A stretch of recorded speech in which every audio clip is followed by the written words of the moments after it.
in the past 10 years running Hoop Brothers, we've seen probably about 10,000 players that we've evaluated on some level and seen where they ended up at the college level, working with college coaches and talking to what colleges about what their needs are. I think the biggest thing that separates players, honestly, is height, which is unfortunate because that's not something players can control. But you have players that are 7 feet tall, they have a much more opportunity than a player who's 6 foot tall. And that's just the reality of college basketball, is that height is a massive factor. When you step back from that, shooting is a massive skill set if somebody has the ability to shoot. But honestly, if somebody has any skill in basketball that is able to contribute at a high level, let's say they're a rebounder and that's their niche. Let's say they're a playmaker and they're a great passer and distributor and that's their niche. There's an opportunity somewhere at the college level, is finding that right fit. We helped a player when we first launched the recruiting service that was a 5'8" point guard coming off the bench for his high school team. His high school coach told him, "You will never play college basketball, you should quit." And his dad called me. I was actually at the gym, and he was calling me to tell me, "Hey, we're going to quit," basically, because his coach told him he can't play.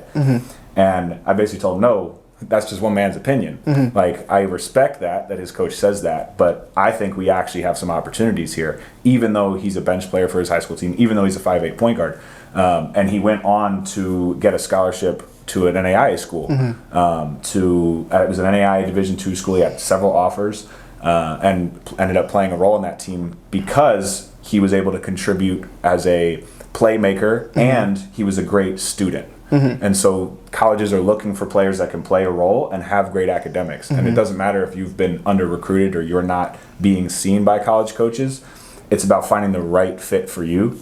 And so the biggest thing that I've seen is that a majority of high school basketball players, I truly believe, can play college basketball, but only 5% do just because of the numbers. And it's about getting the right exposure. It's about having the right amount of coaches and the right coach see you. So that's where something like Hoop Brothers comes in, where we produce video, we give evaluations, we give you a list of college coaches to reach out to. And so for anybody that is struggling in that process, I highly recommend working with us at Hoop Brothers, because we have helped thousands of players through this process before, and we see the differences of what it takes at every level to really get to the college level.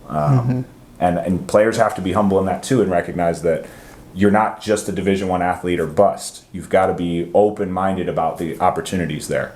So that's my perspective on working with thousands of players over the years, what it actually takes to play college basketball. Indeed.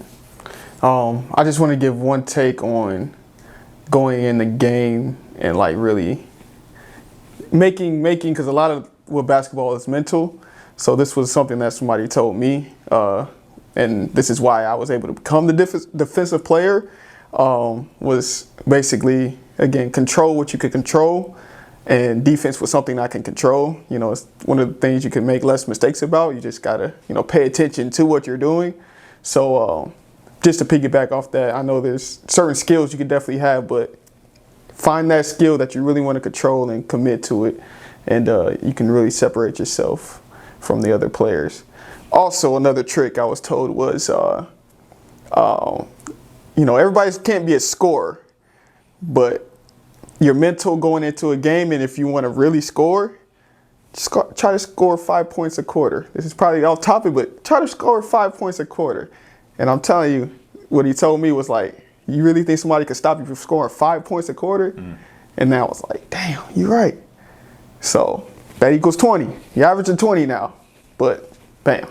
That was my mindset was always get the rebound. Yeah. Like if I am hustling at every rebound, both offensively and defensively, I'm going to score. Just because on the defensive end, if I'm being aggressive to get rebounds, the aggressiveness that it takes and the confidence it takes and the focus it takes to get a lot of rebounds in a game, to box out every single possession, I'm mentally locked in. So on the offensive end, it comes a lot easier because I'm already mentally locked in. And then I would get probably 6 or 8 points a game just off offensive rebounds. Offensive rebounds, crash the glass. So I think finding that niche of like, what is the thing that gets you going? I scored more in games that I focused more on rebounding than scoring. Because when I focused on scoring, I wasn't as aggressive as when I focused on rebounding, because rebound required me to be more aggressive than scoring did, which naturally made me more aggressive on the offensive end to score. So I think for players, don't think about your stats. College coaches aren't looking at your stats. They're looking at your skill set on the court and what you can contribute to winning. And you might only score 4 points a game, but if you stop the best player from scoring by, if the best player on their team scores 50% less because you're guarding them, that's a massive contribution to winning that a college coach needs on their team. Coaches are looking for shooters. Coaches are looking for big men. Coaches are looking for mature point guards. So if you can fill one of those roles, and if you can play both ends of the floor, then you're going to get recruited for college.